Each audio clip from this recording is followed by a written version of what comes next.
Hello everyone, this is Sana, and today I'm going to make a video about a brief guide for, which regular heroes that you guys might want to invest on, since this is the question that I get a lot anyways. So, there's a lot, and then it's really different for each content as well. So, I'll just go ahead and go over some of the heroes in general so I can go ahead and tell you guys. So, Evan is awesome tank. He's one of my favorite tank as well. And Helenia Awakening just came out yesterday, and then I can see that they will be both used a lot. So for tanks, I always recommend either Evan, Helenia, Rudy, things like that, because it's just they have so much health and defense in general. And basically, a lot of the awakening heroes, they're really good. Even like a Nox and Karin, it has a lot of useful purposes. And um, Karin, especially, I really love her because of the AoE resurrection that helps me a lot, even in arena and things like that. So among here though, um, Lee is definitely awesome. Just because I always recommend you guys to get him first as well, because his skill is just really amazing with 80-second cooldown. So make sure you guys try to get Lee as soon as possible so you can get do the hell mode daily and things like that. And Jupi is definitely also one of the ones where you should invest on as well. Mine is low. I decided to invest on Pascal instead, but Jupi too. The reason is because the raid is into a two team, and then in the first team you could put like a Shane or whichever one, but in the second team you still need the single target nuker. So you could either put Delans too, but then now without his passive of reducing a cooldown, Jupi or Pascal would be a better choice. So definitely invest on either Pascal and Jupi in addition to Shane as well. So and Helenia just came out. She's really tanky, and then deals more damage as well with her new awakening. So really excited. And one good thing about her is that she's a defense, so you don't have to use all rounder. Unlike Lee, Lee is a little bit harder. So most of the time, either it's better to get it as a selector, or you could transcend him or something like that instead of trying to raise 4-star or 5-star form of Lee. All right, Velika. Velika is absolutely needed as well. So the reason is because it reduces a incoming percent damage for magic. It has same passive as Espada, and then people has been asking, should I invest on Veliko or Espada? And my answer technically is both, because the reason is Veliko is not only good at farming, but also because of her passive, and like I said on the raid, there's a two team. So either way, you need it in each team. So why not go ahead and put it? And this is basically for really high raid, and if you want to really invest on raid and things like that. But um, at least have one of them, Veliko or Espada, so you can do that. And like I said, it's also used in the boss raid as well. So it's really good to have them. Sylvia has mainly been used more for arena, guild battle, and things like that, because her passive is just really annoying. Coming back alive. Although you could erase the buff and things like that, and still it's really annoying, and deals massive amount of damages as well. So that's if you want to invest on the arena team. Now, among the regular ones, Evan and Karin I talked about. Yui as well. She's not really used besides anything besides Dellen's CR, and some very few ones because of this uh, immunity for silence. So I am currently working on her as well, because Dellen's silence is so annoying, and you see more in arena, but most likely you're not gonna put Yui, but I think a lot of people try to counter with Spike as well, since he is universal all round. Hit immunity first of all. Yuri, although it's not the one that you should like heavily invest on is someone that I am investing on right now, um, just because she is one of the original characters that uh, had a storyline with Evan, and most likely it will get awakening soon, and hopefully it's good as well. So, and also it reduces enemies' defense by 40%, which is also really good. She was pretty popular for tank when the tanky meta was out too for a moment. Ario, I say she's not bad. She's good with awakening as well. It's really good. Actually, it's pretty good, but it's something that character that I have never really kind of like fell in love with in a sense where I didn't find as much uses. I found other replacements and things like that. Snipper, although his awakening is clearly better, with but then I think in my opinion Lee is better because even though Snipper's awakening skill makes 3 people into life 1, um, the Lee you can constantly keep use it, so I find it more useful. So Snipper has been kind of out. I don't know what they're gonna do to him since they already made a awakening form from them, and we know that Hevnia will most likely be awakened next too. So Helenia Hevnia definitely. Helenia was one of the top tier S rank tank, but then it kind of moved out since Evan Awakening came out. Rudy was just always has been really good tank, so kind of went out, but still her taunt is really useful as well as her skills. So Helenia will definitely come back. Um, in here, Karen 2 pretty much is for immunity for stun, which is raid, same as Zeke. So either way, these are some of the ones where you could slowly invest on, not like heavily. Most of the supports are like slowly you can build on, unless it's Lena. Lena is definitely like should be focused on like early on. But Karen basically for the team for the raid. Victoria, if you want to do higher damage in CR because she has immunity for 6 turn for the electrifying. So for Eileen CR, Lucy hasn't been really used much, and I'm assuming that they'll do something when the Awakening comes out. So she's not on the list so far. Veliko said yes. Sylvia, if you're really focusing on Arena, but even then, there's some counters. So Joker, not really. Ming Ming is it's not bad when you get it, but it's also not that good as well right now since she's not that tanky or anything like that.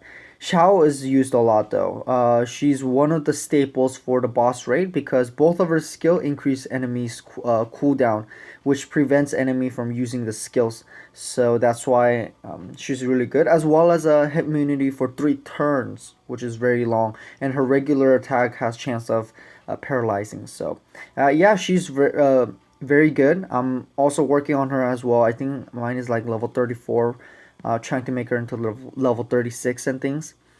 Terra, so this is where a lot of also good ones came out right now. Since the Rook and Awakened Rook and Chancellor is one of the most used heroes in the arena. If you guys are focusing on either arena or adventure tower, things like that, definitely invest on these two. Now, Rook, he's a tank, but he's not. I say he's not as tanky as Evan or Rudy, but he's still a great tank, and also his skill grants allies shields, so that's really good. Chancellor, on the other hand, is all rounder, so trying to get him a 6 star through fusing or selector, and then start like a transcending with a Fina or things like that. I think that would be the best way instead of using all rounders on Chancellor for raising for 4 star or things like that. And Alice, May was buffed, and because of her passive, all the allies for the 6 turns takes a 50% reduced physical damage, which is really good. It's pretty much like opposite of Velika, but because she's really squishy, she doesn't really have anything. She's not used as much right now, as well as Alice and Aragon. Aragon was pretty cool when it came out with his giant huge sword, and since he's one of the main NPC too, but hasn't been really good in arena or anything else yet. Alice, on the other hand, um, has been pretty okay. I do see her still sometimes on the other places, but it's definitely not the one that you should heavily focus on. And now next is a Noho, where it's one of the very unique one where you can't really transcend with Fina or anything. You can only get her through fusing or summoning. So that's kind of the downside. So they had some, special events to hand out Noho and things. But even now, a lot of people don't still have her. So I still don't have her, and I haven't seen most of my friends have it anyway. So her skill's really great. Increases the allies magic by 60%. Also hit immunity for 4 hits. And then now this one makes it's 80-second cooldown and makes a 2-person life into 1. So it's like a better skill than Lee. That's one of the reason why she's, in a way, some people say it's better, some people say it's don't, because Lee has a longer hit immunity. But this one also ignores defense, applies a piercing, which is really, really crazy. 3-person target with 140% magic. So she was. I have seen her kind of come in an arena and then quickly fade out. But she's still really good in tower and other places, since the making life into 1 is really, really great. And finally, the Holy Crusaders. I say honestly, Holy Crusaders, I would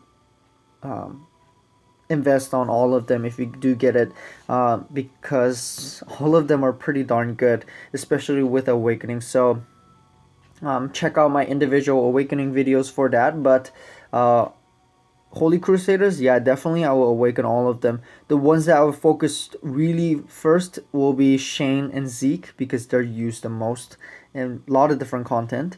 Now here is, I think it's a Shadow Clan. Black Rose was really, really popular in early stages. So in global, when it comes out, if you do focus on her, because of her piercing and that stealth thing, it's so strong. So Black Rose is definitely for like arena specific. Sarah, I recommend it for 6-star selectors, because you guys, this 2000 flat damage helps a lot in early adventure.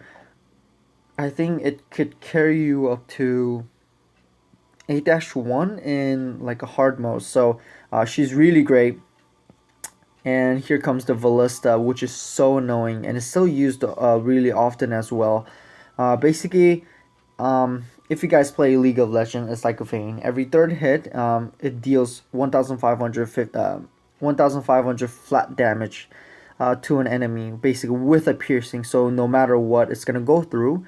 Now, her awakening is so great. Awakening is 2,000, and if you just put a bunch of speed attack and counter, and then you just constantly hit them and then do flat damage, and you can kill so many enemies with this. So she's very arena focused champion. So if you do guys want to focus, you guys can go ahead and focus on her.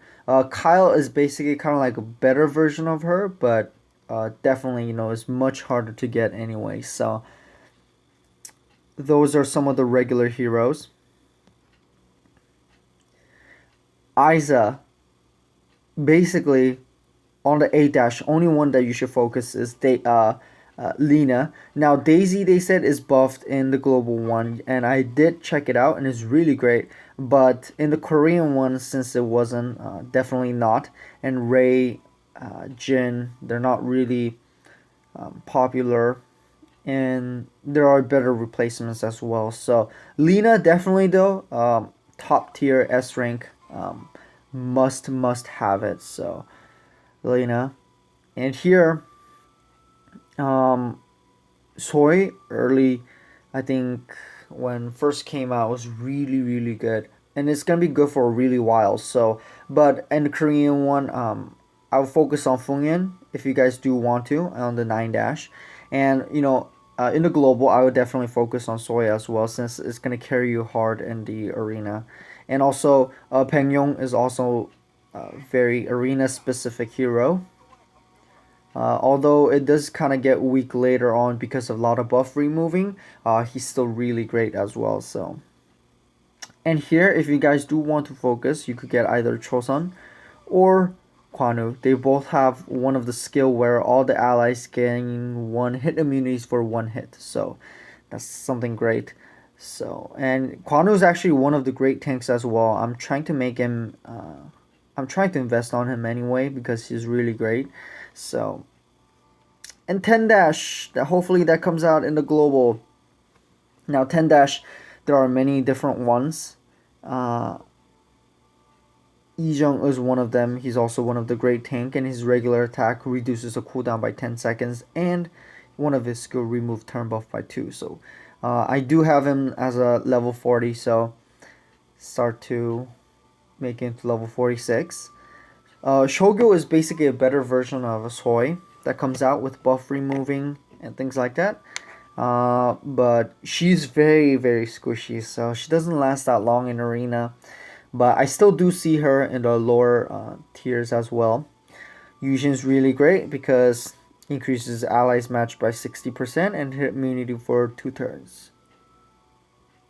As well as increasing enemies cooldown by 25%. So for magic decks, they often use either Yushin or Karma, so that's really great. Kono is still as good as well. Peacock is hopefully used more. MP down. I will go ahead and then probably do a spotlight on him, but he's really great as well. So, and then 11 dash. Jake recently, just because of the new raid boss, it prevents his allies from, petrifying. And finally, Pascal. Pascal's best single target nuker for the magic damage. So definitely invest on him since one of the boss raid is either way reduced physical damage intake. So it's better to use the Pascal. So those are some of the ones.